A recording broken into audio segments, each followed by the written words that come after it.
document circulated to the member which confuse the process. And I'm really hoping that we can clarify this finally. And also to be able to get a clear timeline as to when, what time during Monday, the questions must be submitted for them to be properly vetted for tabling today. Because I think it's unfair that the member having submitted the questions for vetting yesterday, the approval has not come as yet. So I'm urging that a definitive statement be made as to what time on the Monday is a cutoff time for the tabling of questions, so that we don't have a confused state of affairs going forward.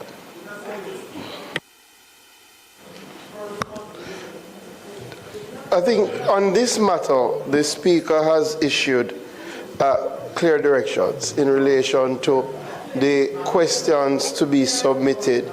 I think my recollection is within at least 24 hours before one intends to table them. But this is a process.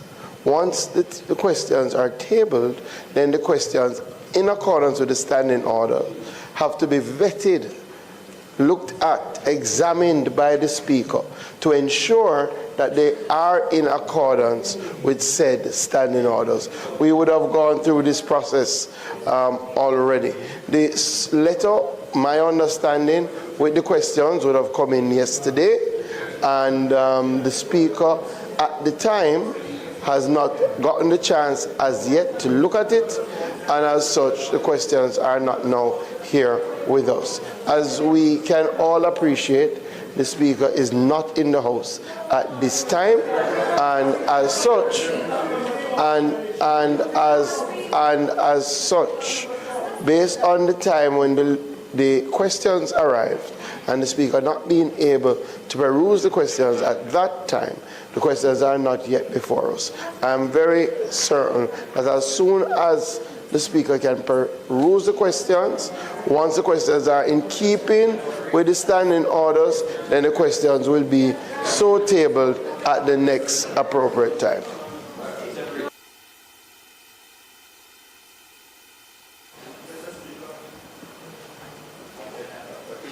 Oh, it's my time. I think I was up before you.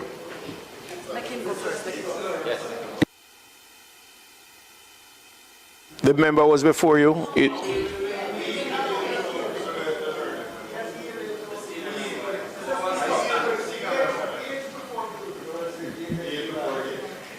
Mr. Speaker, the standing order says the questions are delivered before the sitting of the House. The decision was that at least 24 hours before. If a member submits his or her question 24 hours before, it's no business of the member whether the Speaker look at it or not. It's supposed to be with it before the sitting. It can be 10 minutes before. It can be 10 minutes before. Okay? So why the hell did you ask for the 24 hours before? It's not the member's fault. Our business whether or not the Speaker look at it. It's our obligation to review it before. So don't tell the member this time. Don't tell the member. Don't tell the member the Speaker didn't get a chance to look at it. That's not unacceptable. Totally unacceptable. And we should bring the House to that level to come with this nonsense about they get a chance to read it. Nonsense. Before you, House Leader, let me just read from the standing order. Based on my information, sorry, turn the mic on. Based on my information, the questions were submitted at 3:41 p.m. yesterday. That is my information.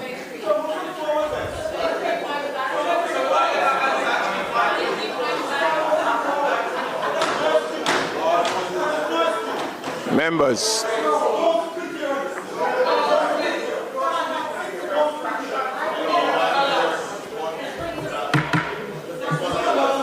before you all speak, I I will be reading from the standing order as it relates to questions. Section 14, nature of question, subsection 2. Notice of a question may be handed by a member to the clerk during the period known as question time.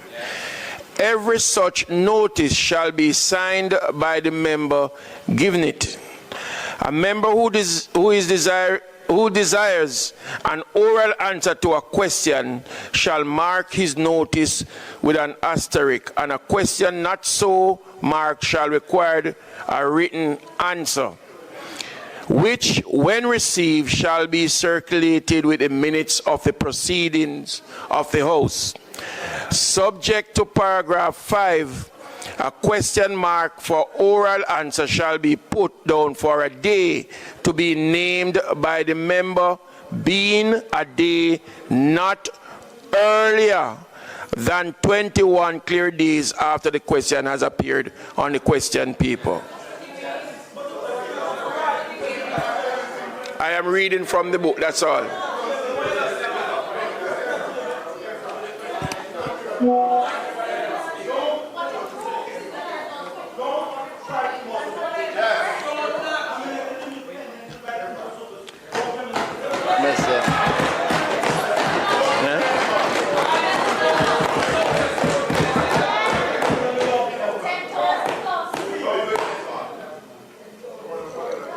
Mr. Speaker, in adopting the position advanced earlier by the member from Southwest St. Catherine, I'd just like to say, Mr. Speaker, that anything can happen to the sitting speaker.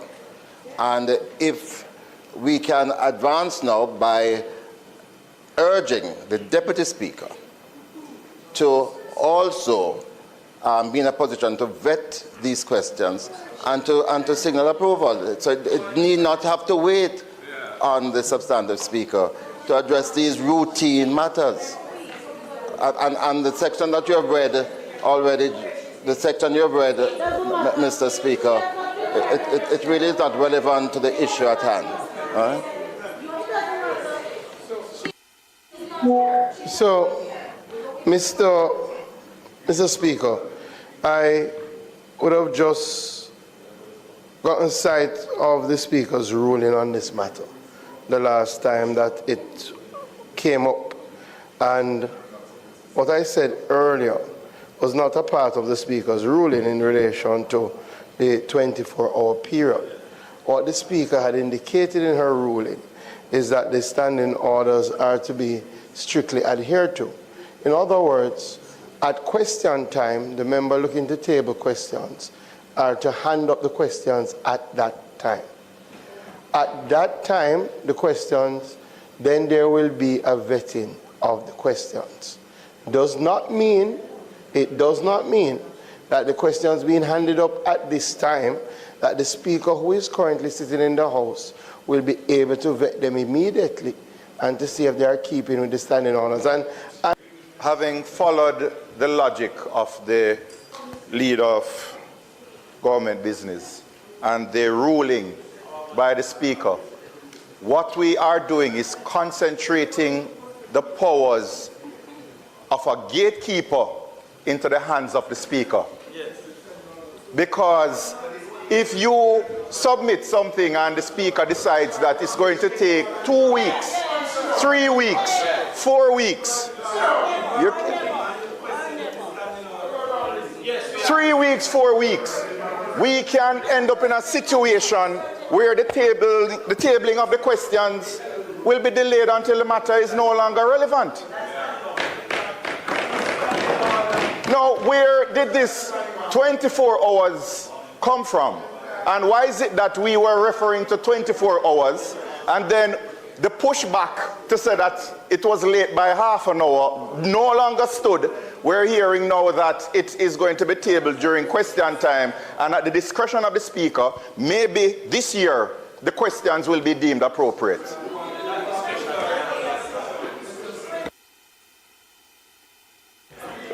Member, the ruling from the Speaker was from last December. So pay attention to that. It was from last December. So it's not just now. It has been here for at least